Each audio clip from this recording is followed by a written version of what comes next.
Okey, bismillahirrahmanirrahim. Assalamualaikum warahmatullahi wabarakatuh. Selamat pagi. Salam sejahtera. Salam ceria untuk anda yang sedang menyaksikan kami. Hidupkan pagi anda di Malaysia hari ini pada hari ini, hari Rabu, 19 Oktober 2022. Bertemu dengan saya, nampak di bawah tu. Jangan lupa vote saya, Muhammad Fazli Fuad hari ini. Vote Vote. Oh, ni saya undian ke? Undian. Jangan lupa SMS. Oh, dah tak pakai SMS kat WhatsApp. IG. Okay. Apabila kalau anda merindui kami berdua, terima kasih kerana menonton MHI hari ini 19 Oktober 2022. Dan pasti kita harapkan agar anda semua ceria, bersemangat dan sebagainya. Dan inilah dia kita bincangkan hari ini kan, Fad. Yep. Awak ni saya rasa 11 saya tahun saya kenal awak ni, awak tak pernah membazir makanan. Ya, saya walau sebutir nasi tu licin. Itulah dia. Hasilnya inilah dia. Nampak tak? Saya mungkin dah diajar oleh mak ayah saya kan, jangan kita membazir. Tapi tak tahulah, ini dulu cakap. Ni mak ayah saya cakap. Kalau kau tak habiskan makanan, kau tak boleh nak naik haji.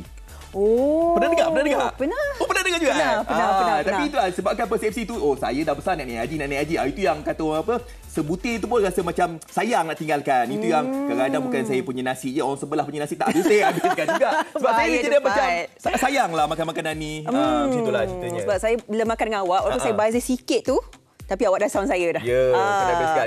Kenapa kita cerita pasal makanan ni? Sebab ramai antara rakyat Malaysia ni yang sebenarnya, kalau awak nak tahu, kat 40% sampah tu, sisa makanan merangkumi 50% dalam sisa-sisa yang akan dibuang itu.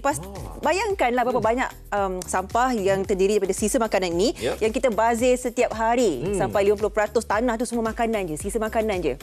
Jadi ini menunjukkanlah ramai mungkin antara kita ni yang tak tahu nak memanfaatkan makanan yang lama ataupun jenis yang simpan makanan tak habis dalam fridge atau peti sejuk yang dibiarkan selama-lamanya. Itu perangai mak saya. Kalau mak tengok sekarang, ini simpan air mak ni. Sebab apa? Dia suka simpan makanan-makanan lama yang mana tak habis, simpan dalam peti ais.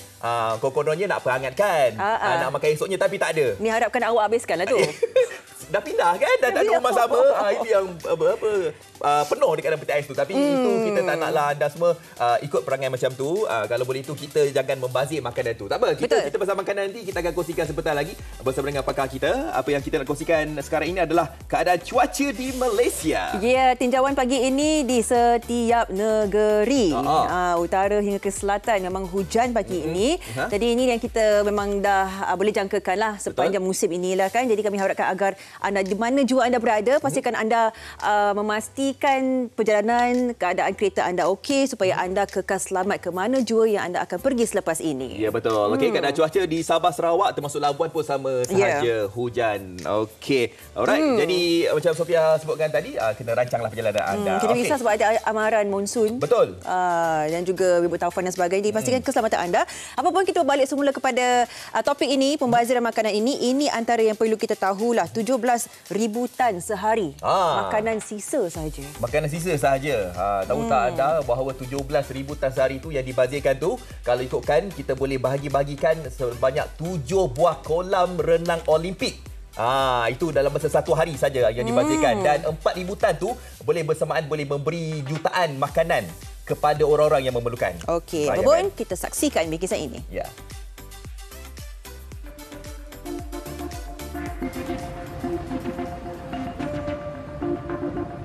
Tahukah anda, Malaysia merupakan antara negara yang suka melakukan pembaziran makanan dengan jumlah pembuangan makanan yang tertinggi dan melebihi jumlah buangan sisa makanan negara maju yang lain. Rakyat di negara ini menghasilkan sebanyak 38,000 tan sisa pepejal sehari dan daripada jumlah itu, sebanyak 17,000 tan ialah sisa makanan keseluruhan yang merangkumi pepejal yang boleh dielakkan. Siapa sangka jumlah ini cukup untuk mengisi 7 buah kolam renang Olimpik. Daripada jumlah sisa makanan berkenaan, sebanyak 76% merangkumi sisa makanan yang tidak dapat dielakkan dan tidak boleh dimakan oleh manusia seperti sisa tulang, kulit buah-buahan dan sayuran, manakala sebanyak 24% lagi ialah sisa makanan yang boleh dielakkan iaitu lebihan makanan seperti nasi, pasta, daging dan sayur-sayuran. Dianggarkan daripada 17% jumlah pengeluaran makanan global yang dibazirkan itu, 11% daripada jumlah tersebut ialah pembaziran yang dilakukan daripada isi rumah, 5% daripada perkhidmatan makanan dan 2% daripada peruncitan. Kru milisi hari ini sempat melakukan tinjauan di sekitar premis perkhidmatan makanan di Lembah Kelang bagi melihat sejauh mana kebenaran mengenai perkara ini. Berdasarkan tinjauan, sememangnya pembaziran makanan ini berlaku di banyak premis makanan. Sisa makanan pepejal yang masih boleh dimakan seperti nasi, lauk yang masih tersisa, sayur serta buah dibuang begitu sahaja. Hampir keseluruhan premis makanan yang dipantau mempunyai bekas tong sampah dipenuhi dengan sisa makanan.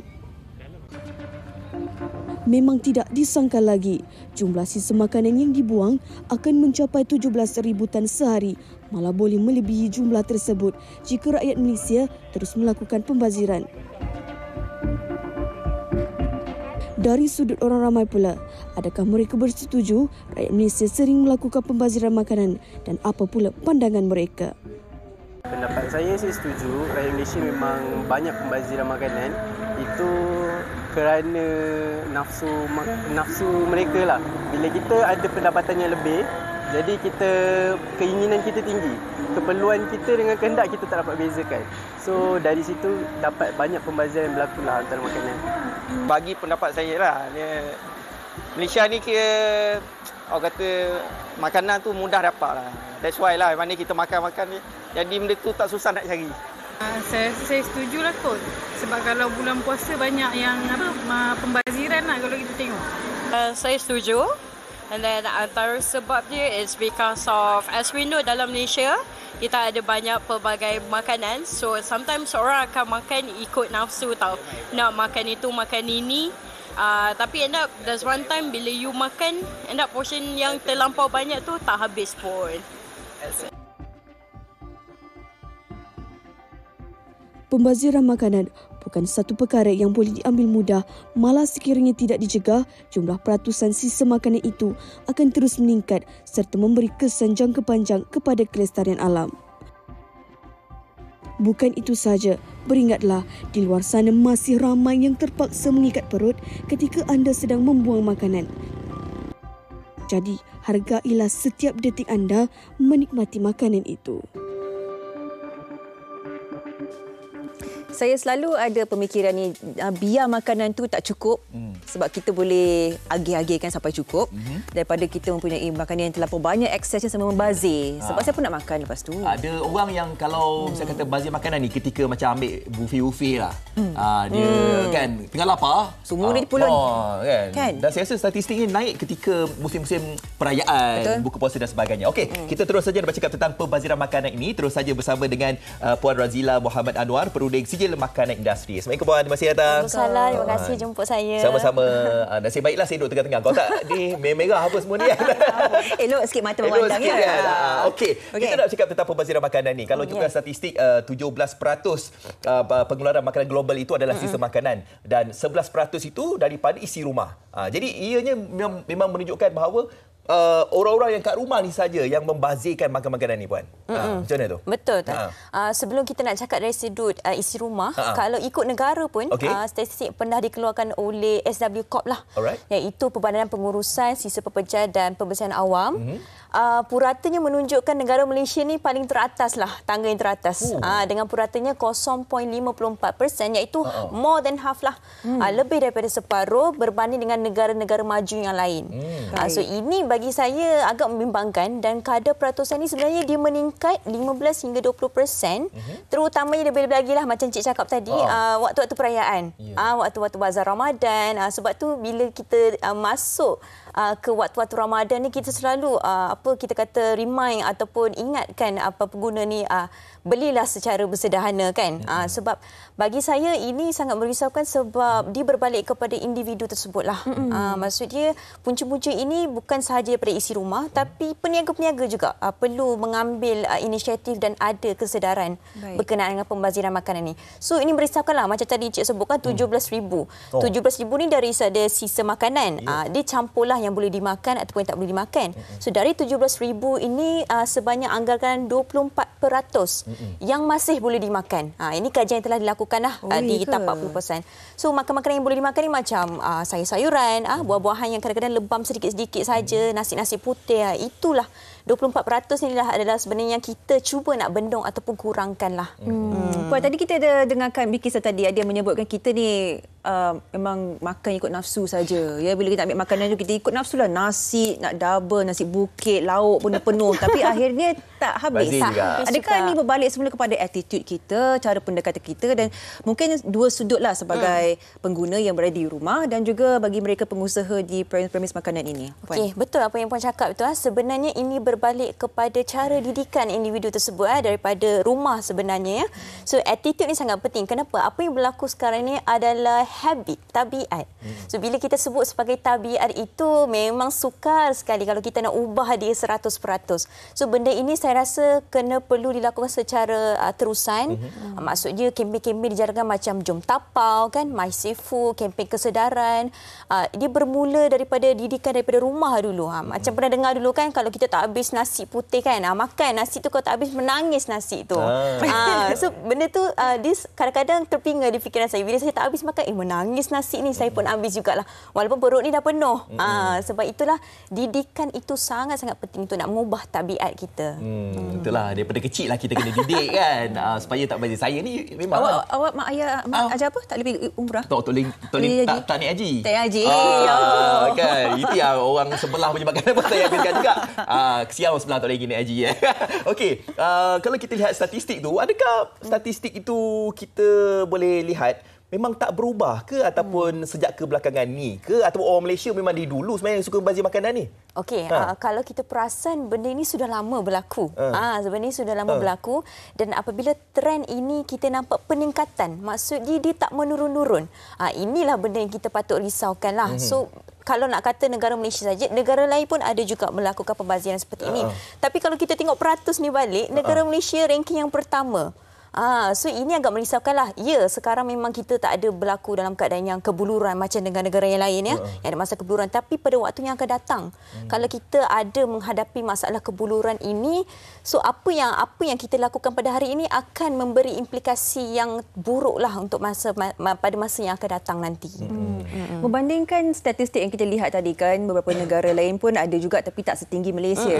Apakah penyelesaiannya? Mungkin kita punya budaya ni makan jenis yang orang kata free lah, nak tambah nasi berapa banyak pun boleh kan, tak ada portion control dan sebagainya. Bagaimana kita nak ubah gaya hidup perspektif itu dan mungkin cara penyelesaian jangka masa panjang, Puan? Okey, kalau dari segi penyelesaian jangka masa panjang itu dia ada beberapa pihak lah yang boleh take part ataupun involve dalam perkara ini. Pertamanya pihak kerajaan lah. Macam dari dulu, dari sejak 2015 ni kita sudah ada macam-macam kempen. Kempen MySaveFood, kempen Jom Tapau ya. Bila beli makanan secara berlebihan, kita memang amalkan, kita memang advice dia untuk bungkus bawa balik rumah supaya kita tak terbuang. Dan juga saya rasa ini adalah benda yang mungkin baru, kita boleh memperkenalkan peraturan ataupun hukuman kepada peniaga-peniaga ini kalau mereka melakukan pembaziran makanan.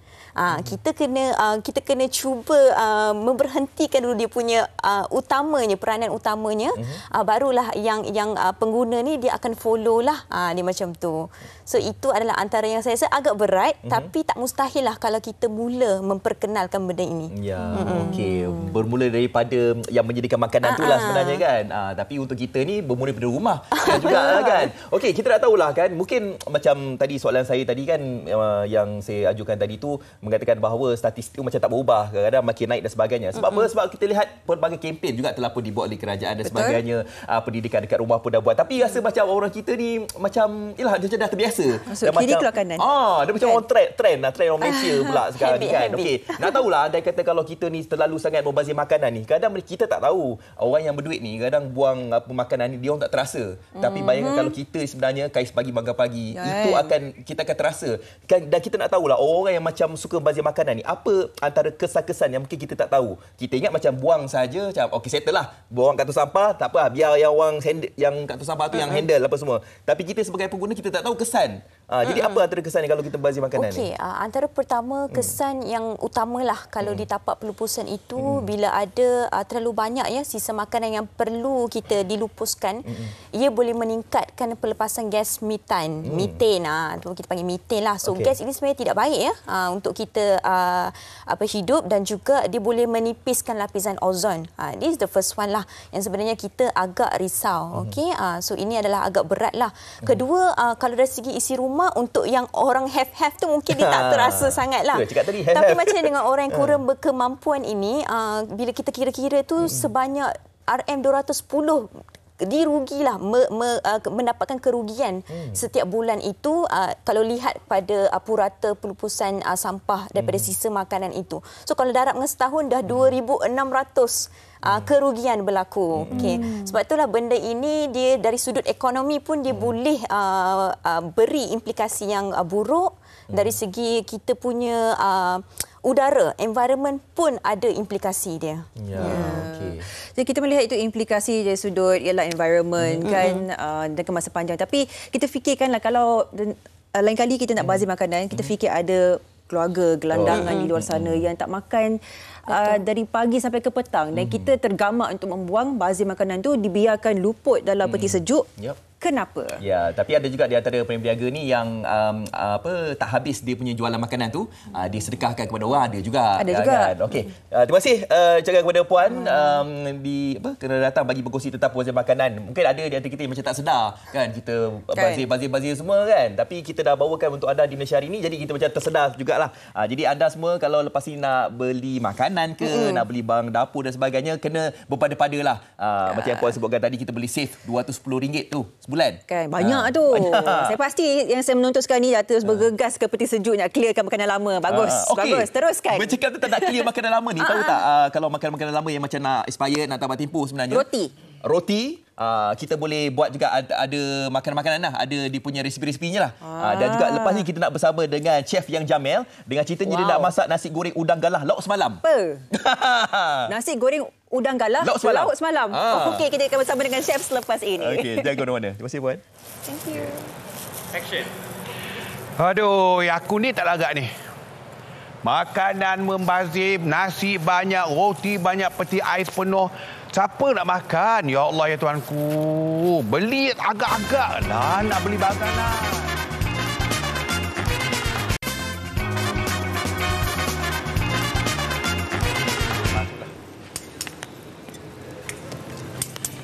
Sophia. Apa dia? Cuba kau tengok peti ais kau. Kenapa? Pian, kena balik. Kena juga. Sopian mana? Ni nak panaskan lah ni. Peti ais tengok. Dalam tu lah. Dengan nasi, dengan burger, dengan buah dah kecut dah. Tak roti habis. Sana, roti sini. Tak habis makan. Tak makan.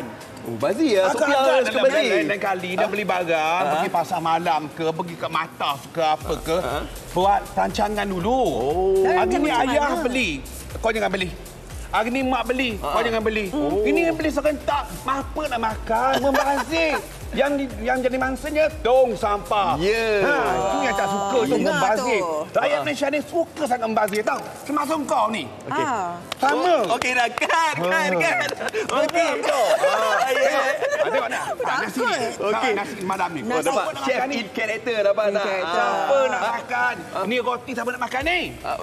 Tak apa, kita boleh masak. Kita boleh buat. Okey. Chef nak buat So kita hari ni ada dua menu yang dia katakan membazir. Roti kadang-kadang kita lama tak makan, dia kering. So hari ni saya buat satu menu yang cucur jagung menggunakan roti. Cucur jagung menggunakan roti. Okey. Ini dia. Ini dia puan-puan. Roti saya kisarkan. Saya kisarkan dia. Ini yang dah nak tamat tempoh punya roti dah dapat tamat tempoh lah. Jadi kalau kita tak nak bazir, kita buat ni. Ini kita nak buat apa? Menu apa ni? Kisar dalam. Cucur. Cucur roti. Yes. Itu adonannya apa? Saya masukkan roti dalamnya, kisarkan. Ni Sofia tanya apa adunan ni dalam ni? Roti. Okey. Yang kuah-kuah ni apa? Dia roti saja dalam ni. Oh, roti saja. Roti saja. Okey. Roti saja. Tu dengan tepung ke? Okey. Ke susu? Letakkan dia. Ke telur? Yes. Okey. Dapatlah itu resipi chef ni. Okey, masuk dalam tu. Acuan tepung tu. Masuk dalam tepung. Tepung jagung Masukkan apa tu? Apa ni? Sambal. Ada tu bawang, cili dan juga ikan bilis dalam ni. Sampai ikan bilis ni. Kita masukkan. Wah, dapat petai sekali ya. Laju dia buat kerja. Gaul. Gaulkan dia. Garam. Okey, kita masukkan bahan-bahannya. Okey. Apa terus bahan tu? Jagung ni. Jagung saja. Cili. Kadang-kadang jagung dah kering kita boleh gunakan. Jangan membazir. Geram aku. Ini semua makan-makanan yang membazir tak yang membazir lah. Bahan-bahan yang selalu kita membazir. boleh selamatkan. Ya, selamatkan kita buang. Jangan buang. Kan? Meriah lah biasa je kita tengok kosong je kan. Ni ada ada jagung, ada cili. Garam. Kita kacau dia. Oh, nampak tu. Nampak tak? Nampak. Macam tak percaya ni makanan semalam kan? Ya betul. Bukan semalam, roti dah lama. Roti dah lama. Dia ada dalam jagung air dah semalam. kering kadang-kadang tu jangan dibuang. Kita guna kebagaikan dia ya. Kita bagaikan dia. Okey. Tapi biasa roti-roti lama ni kalau dekat kampung bagi ayam makan. Bukan, betul juga. Bagus juga pakai kan? ayam. Tapi ada juga kita gunakan untuk buat puding. Kan? Buat kek, roti, semuanya boleh. Ya? Jangan membazir je. Itu dia. Ni iaitu menu pertama kita iaitu cucur jagung menggunakan roti. Siap. Siap. Sekarang ni tak sampai 5 minit dah siap adonannya. Minyak dah panas dah. Panaskan. Dah buka. Kita guna sudu. Masuklah. Okey. Tolong buat ubun ni. Jangan buang membazirkan masa. Buat kerja. Okey. Tengah yang buat ini kerja. pula. Tengok ni. Okey. Sofia awak kat sana. Yang tinggalnya semalam udang galah. Ya. Ni mak kau lah ni masak ni. Yang kau beli burger semalam buat apa? Dah tahu dah nak masak nasi, masak makan je nasi. Tak payahlah nak makan burger lah apa. Dia membazir je. Tengok. So, hari ni kita gunakan bahan-bahan yang semalamnya jangan membazir. Ni nampak ni. Udang galahnya, ikan bilis. Ikan bilisnya. Ini tempoyak ni. Tempoyak sedap. So, kita buat nasi goreng terus. Okey. Kita masukkan sambal. Ya. Oh, kita buat nasi goreng Wah. Banyak sangat tu. Okey. Kita teruskan nasi goreng. Ayo kita. Nasi goreng udang galah ya. Memang sangat Fat. Okey. Kita masukkan telur. Ya. Telur 2 biji, sambal. Telur jangan banyak pecah sangat minyak. Sekarang ni telur mahal. Okey. Okey. Kita masukkan. Ni kalau udang galah yang semalam lah yang tak habis masak. Kita ambil tumiskan tak habis makan. Jangan membazir nasi semalam. Jangan membazir nasi macam ni dalam semalam tu. Kita boleh guna juga untuk buat apam. Kan? Kita masuk je. Kita masuk je. Ikan bilis semalam punya juga? Ya, sebenarnya. Sama petai. Jangan buang. Okey. Benda tu elok, disimpan peti air. Apa gunanya peti air saja? Ni kalau sambal ni dah simpan dalam fridge, seminggu boleh masukkan lagi juga ke tempoyak ni boleh je. Saya biasa makan spaghetti, chef. Jarang saya biasa masak spaghetti. Itulah ini jarang kan. Itulah budak-budak sekarang ni. Lah ni. Bila dah makan spaghetti dah kenyang, nasi lupa, nasi membazir. Cucurnya lupa, dah lupa semua. Tempoyak ada sambal dan udang dah masuk pun. Ya, kita masukkan. Ni semua dah masak. Nasi dalam. Cucu saya nak siap lah. Macam mana nasi goreng? Ya, nasi goreng. Tengok sana tu. Tengok. Chef. Tak boleh, kena OCD juga. Masukkan sayur dia. Meriahnya. Hari ini kita bukan nak buat nasi goreng biasa ya, tapi ini kita gunakan bahan-bahan yang kita biasanya kita buang. Tapi kita boleh simpan, kita boleh buat nasi goreng. Contohnya macam udang, nasi lama-lama ni kita boleh buat apam, buat cucur dan sebagainya. Okey. Meriah betul, Chef. Macam tak percaya ini nasi goreng lauk udang galah semalam. Itulah dia. Kadang-kadang kita jangan membazir. Macam satu family tu kan, dia kena fikirlah kan. Contohnya kalau ada bapaknya pergi ke festival Malaysia, Malaysia Thailand Halal Food Festival Matah tu yang sedang berlangsung di Ampang tu, bapak dia kata, "Yang, malam ni jangan masak. Abang nak beli nasi goreng udang galah Syekh Jamil tu. So tak payahlah beli masak rumah. Belilah apa? Dah jimat. Kadang-kadang bapak beli, mak beli, anak lain beli. Siapa nak makan? Kau ingat pulau sawa ke? Chef, tapi kalau tak, kalau misal kata kalau kita ni duk makan ataupun masak makanan semalam ni, tak apa ke? Kita tak sakit perut ke? Dia punya khasiat dia kurang ke? Macam mana tanya? Ikut benda juga. Kalau benda tu agak-agak rosak bentuk bakar macam sayur tu, buang je lah. Tengok tapi juga. Dia buang juga. Kadang-kadang bukan ada itik, ada ayam boleh makan. Macam kita nasi-nasi ni. Sementara nasi tu tengah masak, yang tengok. Wah, Fad. Yes. Cucu. First time in my life. First time in your life. Yes. Not bad, I can become chef. Wow. Kalau itu adalah roti. Roti. Mana letak dalam ni. Pinggan mana? Pinggangnya. Okey. Buat lagi. Saya nak rasa air tangan Afat ni. Ya. Kalau itu yang Jamil, yang. Ya. Itulah dia. Yang. Nasi kita siap tepak dah. Oh. Wow, chef. Tapi biasanya kan kita tengok lauk-lauk semalam ni kan. Ya, betul. Dia macam kosong je. Kita tengok apa yang ada je. Kalau kita masukkan sayur semua ni lagi menyihatkan lah. Ada sambal tumis, ada udang galah, ada semuanya ada kan. Tengok tu. Nampak menarik. Ini menyebabkan lapar terus tengok pada peniaga-peniaga atau caterer. Kalau anda masak nasi goreng sejuk ataupun nasi sejuk, pastikan goreng betul-betul. Ya. Tidak dia akan basi dengan cepat sangat. Tapi nampak nasi goreng tu memang nasi goreng pedas tu. Ya Allah, sedapnya. Okay. Mana kita benda yang lama-lama semalam tu jangan buang, manfaatkan betul-betul. Ya. Sekarang ni barang semua mahal. Ya. Kalau kita sendiri tak jaga, ekonomi kita siapa nak jaga? Ya. Kan? Mak-mak, bapak-bapak kena bijak. Ini pendidikan untuk anda yang ada menyedarkan diri kita. Mak ayah kat rumah yang ada anak kan. Okey. Okey, lagi seminit tinggal saya nak rasalah nasi ni tak? Boleh ke? Boleh. Ambil sudu tu. Botol ke viti. Bismillahirrahmanirrahim. Okey, silakan Sophia. Apa nak cuba ke? Silakan. Puasa ke? Saya. Saya kejap lagi untuk sekarang ini kan bercakap tentang membazir kepada saya ingat pada anda ada rumah semua jangan membazir, tolonglah manfaatkan apa saja. Zaman sekarang ni zaman menjimat cermat ya, berjimat cermat, jangan membazir apa-apa saja, gunakanlah sebaik mungkin ya. Apa guna pecah air simpan dulu. Cari tengok dalam TikTok ke dalam apakah menu-menu yang terbaik boleh kita recyclekan. Kalau anda boleh tengok portion ni sesuai untuk kita makan siang dan malam. Betul. Tengah hari dan malam. Itu yang manfaatnya dengan kita bazir kan. Okey. Sedap tak? Sedap. Berani cakap sedap. Saya tak tipu. Tak tipu. Okey, baik. Terima kasih Chef Yang Jamil. Chef apa? Chef pecah panggung. Semua. Okey, Chef. Terima kasih, Chef. Thank you, Chef. We love you. Okey. Nanti ini makanan ni kru semua akan habiskan. Maksud saya. Okey, thank you. Okey. Kami settle. Okey, kita dah lihat ini satu bingkisan tadi. Tadi saya pun dah sebutkan ada di antara peniaga yang tak habis dia punya jualan tu. Dia bagi sedekah dekat orang ramai. Okey, ini dia bingkisan peniaga lebihan makanan dikongsi bersama. Jom kita saksikan. Jom. Sumber makanan antara rezeki yang dikurniakan untuk kita nikmati. Dalam setiap rezeki kita, pasti akan ada juga rezeki orang lain.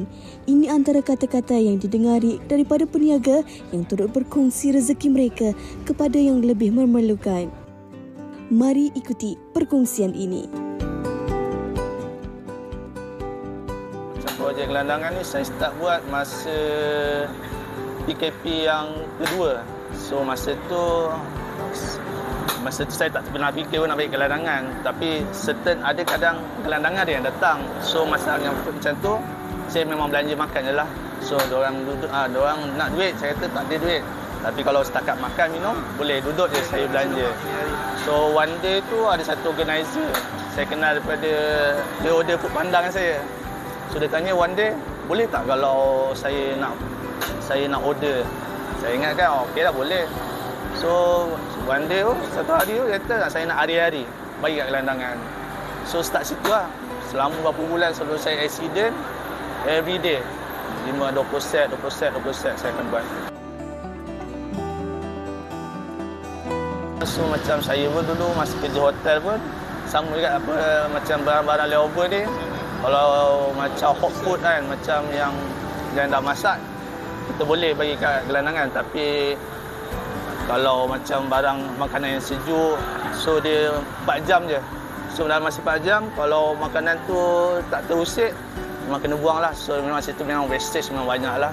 Kalau kita dalam seminggu lah, lebih kurang untuk gelandangan Kuala Lumpur, 5,000 pack dalam satu minggu. Jadi kita tiap-tiap harinya kita agihkanlah mana-mana tempat yang masa tu ada pembahagian makanan lah. Jadi kita bagi mana-mana tempat yang dalam seminggu tu ada 4-5 tempat lah. Jadi satu-satu tempat tu ada yang 350, ada yang 250. Tengok tempat, tengok banyaknya gelandangan yang ada. Kita sebetulnya meniaga ni bukan untuk kita saja, betul tak? Kita nak kena berbagi rezeki kan dengan orang yang susah, yang kurang mampu. Mungkin dengan buat macam tu, perniagaan kita pun akan lebih baik, lebih bermanfaat kan untuk orang ramai macam itu saja. So basically apa yang kita orang selalu buat, kita ada collaborate dengan Hope Branch, which is organisation yang untuk bantu gelandangan-gelandangan yang kat area Chowkit Kuala Lumpur ni lah. So basically kita akan hantar dekat area Medan Tuanku. Biasanya dia akan ambil usually Tuesday, Thursday, kadang-kadang Sabtu dengan Minggu jugalah, depends juga availability volunteer sendiri. So basically dalam packs tu kita tertentu juga ikut hari dia. Let's say kalau macam Selasa dengan hari Khamis tu a bit sikit lah, kita bagi dalam around 60 to 100 packs macam tu. Tapi kalau macam weekend, macam Sabtu dengan Minggu tu kita akan bagi maybe dalam 250 packs. Hari Minggu tu pun 250 pack. Depends juga berapa gelandangan yang beratur yang tu. Kita akan pack betul-betul untuk bagi, sebab kita pun nak niat untuk bersedekah kan. So kita bagilah dengan yang terbaik apa yang kita boleh mampu untuk bagi untuk gelandangan yang kat area Chowkit Kuala Lumpur ni.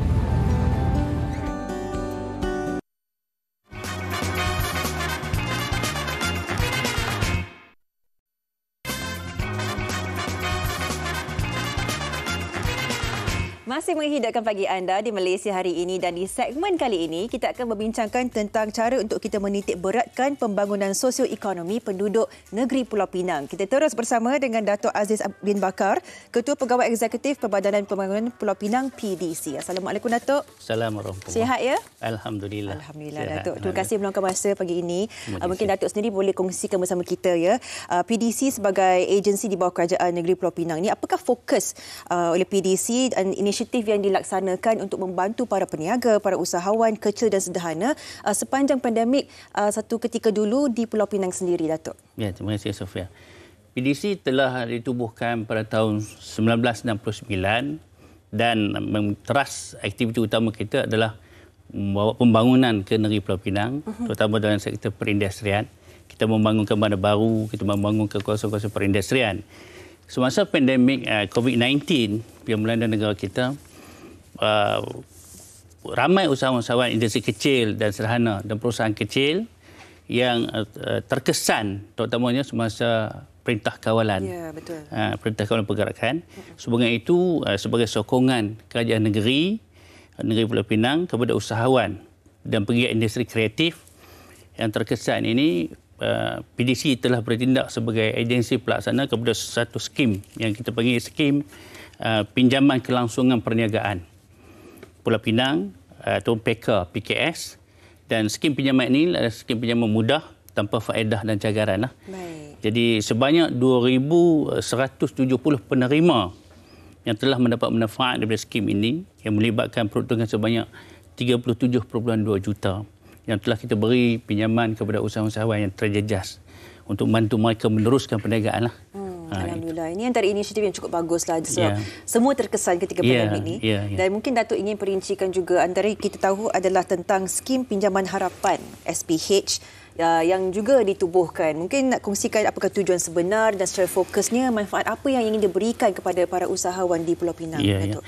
Skim mikrokredit ini yang dahulunya kita panggil projek titian saksama rakyat ataupun PTSR lah.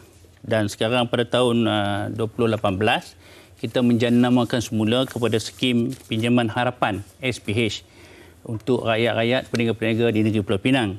ini bukan saja yang terlibat dan terkesan dengan COVID tetapi terbukalah sepanjang masa. Baik. Jadi SPH ini merupakan program kerjasama antara kerajaan negeri dan PDC, iaitu kita buat matching grant dan untuk memberi modal tambahan kepada peniaga-peniaga yang telah memulakan perniagaan sekurang-kurangnya 6 bulan. Jadi dia layak memohon pinjaman dan sehingga September 2022 kita telah menyalurkan kepada 3,818 usahawan mikro di Pulau Pinang yang melibatkan peruntukan sebanyak 21.5 juta untuk mereka meneruskan perniagaan, meningkatkan perniagaan mereka lah di negeri Pulau Pinang. Alhamdulillah, kita tengok sambutan semakin meningkatlah selepas COVID ni. Kerana mereka nak hidupkan lagi kembali perniagaan-perniagaan mereka. Itulah cara sebenarnya untuk kita merancangkan semula ekonomi. Kita bantu mereka para usahawan untuk bangkit dan kita akan bangkit bersama.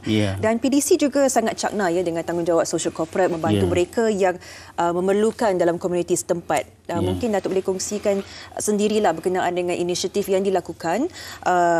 Kerjasama di antara Mutiara Food Bank dan juga antara aktiviti-aktiviti yang masih berjalan untuk membantu golongan yang memerlukan ini. Datuk. Mutiara Food Bank ini satu pertubuhan yang ditubuhkan pada tahun 2017 dan mereka telah memberi bantuan kepada asnaf-asnaf dan juga penduduk-penduduk negeri Pulau Pinang terutamanya yang tidak bernasib baik, dan saya dimaklumkan sejumlah 30,000 orang asnaf telah mendapat manfaat daripada Mutiara Food Bank ini. Melihat kepada keberkesanan Mutiara Food Bank ini, pada tahun 2020 kita menjalinkan kerjasama dengan Mutiara Food Bank dan pada tahun ini saja 2022 kita telah menganjurkan lebih kurang 10 program bersama Mutiara Food Bank memberi bantuan kepada penduduk-penduduk yang kurang bernasib baik, iaitu beri barang-barang keperluan asas lah, beras, tepung dan sebagainya. Dan dalam masa yang sama juga PDC juga menyalurkan bantuan kepada rakyat-rakyat yang terjejas akibat bencana di negeri-negeri dalam negara kita lah. Contohnya pada Disember last year, kita telah bagi bantuan kepada negeri Selangor. Ramai yang terjejas, terkesan kerana banjir. So, kita menyalurkan bantuan keperluan seperti lampin bayi, kain selimut, telekung, kain batik dan sebagainya kepada penduduk-penduduk di negeri Selangor. Sangat menyeluruhlah segala yang dibantu mereka semua. Dan antara yang menjadi bangunan yang cukup ikonik di Pulau Pinang adalah Komtar. Mungkin yang bagi Datuk boleh kongsikan inisiatif PDC sendiri untuk menghidupkan semula bangunan yang cukup bersejarah dan ikonik ini. Komtar merupakan bangunan landmark lah di negeri Pulau Pinang. Bangunan yang tertinggi iaitu 68 tingkat. Kita bangunkan pada tahun 1974. Dan siap pada tahun 1986. Itu mengambil masa lebih kurang 12 tahun. Dengan peruntukan pada masa itu lebih kurang 200 juta saja untuk membina 68 tingkat bangunan. Dan untuk menghidupkan, membawa kembali pengunjung ke Komtar, kita telah melakukan pelbagai inisiatif bersama pemilik-pemilik unit di dalam Komtar tu. Kita bawa UTC masuk pada tahun 2020. Urban Transformation Center. Jadi untuk memberi perkhidmatan kepada rakyat lah setempat. Dan kita telah menambah baik dengan facelift dia, iaitu kita membangunkan satu kawasan yang kita panggil Komtar Walk. Komtar Walk ni adalah satu kawasan laluan masuk utama ke Komtar. Kita telah memberi imej yang baru, meremajakan kembali Komtar ini. Dan kita jangka pada penghujung tahun ini kita akan buka unit-unit F&B. Baik. Untuk menarik orang datang ke Komtar. Ini menunjukkan betapa hebatnya usaha dan juga inisiatif dalam memartabatkan lagi pembangunan sosioekonomi, bukan sahaja usahawan tetapi golongan yang memerlukan dan juga fasiliti infrastruktur juga yang menjadi kepentingan di Pulau Pinang. Dengan itu kita nak ucapkan setinggi-tinggi terima kasih kepada Datuk. Semoga dipermudahkan segala urusannya dan lagi menjayakan dalam menaikkan sosioekonomi di Pulau Pinang. Terima kasih kita ucapkan kepada Datuk Aziz bin Bakar, Ketua Pegawai Eksekutif Perbadanan Pembangunan Pulau Pinang PDC. Sudi meluangkan masa. Terima kasih, Datuk. Terima kasih, Safia. Terima kasih. Baik, kita akan berehat seketika. Sekembalinya, kita akan bersama dengan rakan setugas saya, Afad, untuk perkongsian yang seterusnya. Segalanya di MHI.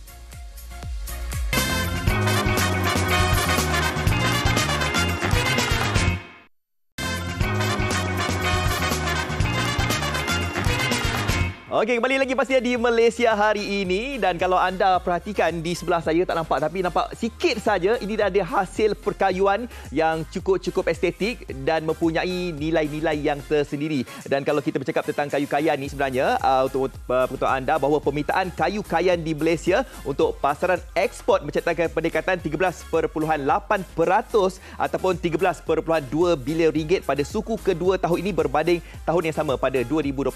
Jadi kita nak bercakap tentang kayu kayan ini, terus saja bersama dengan tetamu undangan kita yang telah pun berada di studio bercakap tentang pameran perabot dan gaya hidup berasaskan kayu 2022. Kita bersama dengan Tuan Haji Kamarul Zaman Osman, Ketua Pengarah Lembaga Perindustrian Kayu Malaysia ataupun singkatannya MTIB. Terima kasih Tuan Haji. Kerana sudah datang, dan saya rasa perkongsian ini sungguh menarik bagi menyedarkan kepada masyarakat tentang kepentingan kayu kayan ini untuk mempromosikan kayu kayan ini. Okey, jadi sebagai permulaannya mungkin Tuan Haji boleh kongsikan mengenai penganjuran Wood and Lifestyle Fair ataupun singkatannya WLF. Silakan Tuan Haji. Terima kasih Cik Fadli. Ya, selamat. Walaupun tumpuan aktiviti pemasaran produk perkayuan kini banyak diberi kepada pasaran ekspor, kini selaras dengan perkembangan semasa, pasaran tempatan telah menjadi semakin penting dan berpotensi untuk berkembang lagi. Jadi ini juga sejajar dengan hasrat dasar Ega Komuniti Negara 2021 hingga 2030 dan juga Plan Strategik Industri Perkayuan Negara yang mensasarkan nilai pasaran perkayuan tempatan bernilai RM20 bilion menjelang pada tahun 2025. Jadi untuk itu aktiviti pembangunan pemasaran yang lebih agresif terhadap produk-produk kayu yang sedia ada dan juga produk-produk baru dan bernilai tambah tinggi akan terus dilaksanakan di pasaran tempatan. Ini untuk meningkatkan kesedaran pihak profesional seperti specifiers dan juga pihak awam tentang kepentingan produk-produk perkayuan negara kita. Dan salah satu aktiviti ini adalah penganjuran WLF inilah. Dan objektif utama program ini adalah untuk memperkenalkan dan mempromosi produk-produk dan juga perkhidmatan usahawan PKS, perorangan kecil dan sederhana berkaitan perkayuan bagi meningkatkan kesedaran kepada pengguna domestik dan juga untuk meningkatkan share pasaran produk-produk ini di pasaran tempatan. Selain itu juga program ini dapat meningkatkan kesedaran pengguna mengenai hasil perkayuan yang estetik, yang mempunyai nilai tersendiri yang boleh diaplikasikan dalam kemasan pejabat, rumah dan lain-lain. Jadi untuk makluman, WLF ini ataupun Wood and Lifestyle Fair ini telah bermula sejak 2016 lagi dan telah diadakan yang sehingga kita telah setakat ini telah 32 penganjuran telah dilaksanakan di seluruh negara termasuk di Sabah dan hasil jualan yang telah catatkan sehingga kini ada sebanyak RM37 juta. Dan kali terakhir MTIB menganjurkan program ini adalah pada tahun 2019 kerana kita telah tertangguh selama hampir 2 tahun. 2 tahun lah disebabkan COVID-19 ni. Dan untuk bagi tahun ini kita telah pun mengadakan Wood and Lifestyle Fair ini pada di Kota Baru Kelantan pada 22 hingga 26 September yang baru lepas. Di mana kita telah pun mencantikkan hasil jualan yang baik sekali, RM2.2 juta bagi produk jualan langsung dan juga jualan dalam rundingan. So untuk minggu ini kita akan membawa WLF ini ke wilayah utara di mana kita akan mengadakan pameran ini di Alustar Kedah di Aman Central Alustar pada 21 hingga 24 Oktober ini.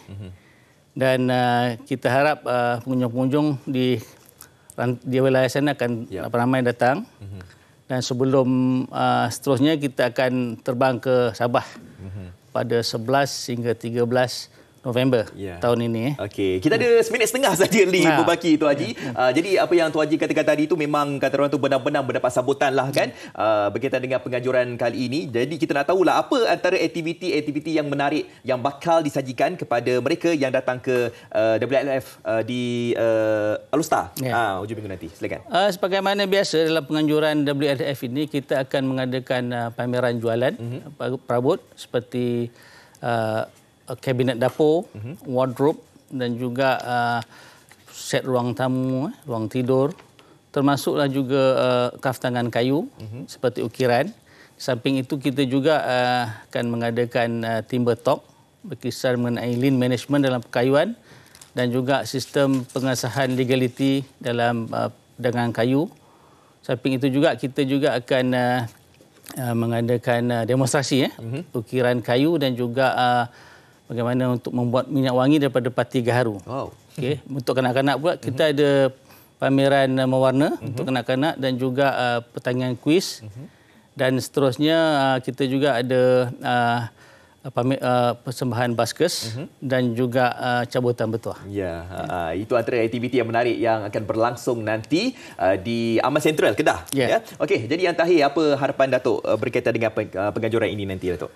Memandangkan kita telah pun 2 tahun tertunda, jadi saya amat mengharapkan sekali kehadiran yang sangat luar biasa lah daripada seluruh penonton MHI.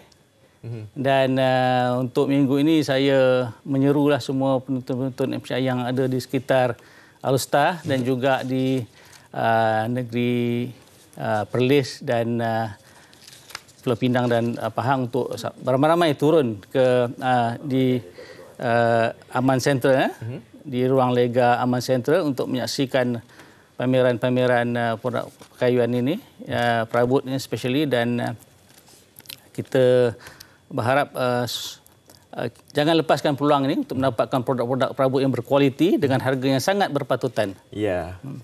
Dan untuk kaya di WLF Wilayah Utara ini kita ada 21 pengusaha yang terlibat dan saya dipahamkan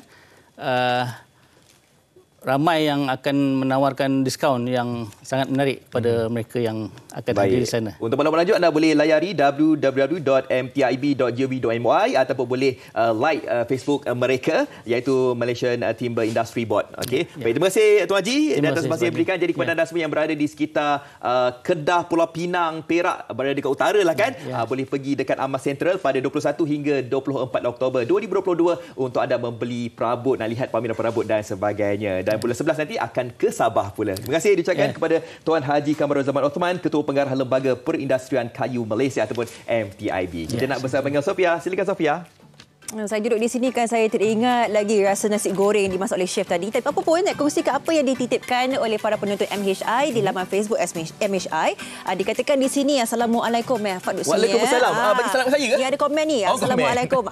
Memang geram kalau tengok habit yang suka ambil banyak-banyak lepas tu tak habis. Geram ni pergi tegur. Kalau kita tempat kenduri cedok banyak-banyak lepas tu habis makanan segalanya. Itu ada perangai orang macam tu juga kan. Betul. Lagi satu yang bagus ni dia kata kat sini Assalamualaikum, topik yang bagus. Bila ada sisa makanan, saya beri kepada haiwan. Itu yang saya sebut tadi tu. Macam mak saya bagi ayam, burung-burung. Ya ke? Kalau saya kata ada nasi-nasi semalam.